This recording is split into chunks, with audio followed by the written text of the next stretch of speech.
Gimnastika üçün yeni bir ölkə kimi qiymətləndirmək düzgün deyil, ancaq top gimnastika ölkəsi deyil.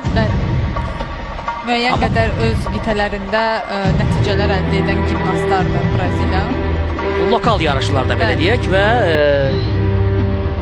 onların nümayəndəsi Ana Luisa Passos hal-hazırda çıxış edir Milli Gimnastika arenasında.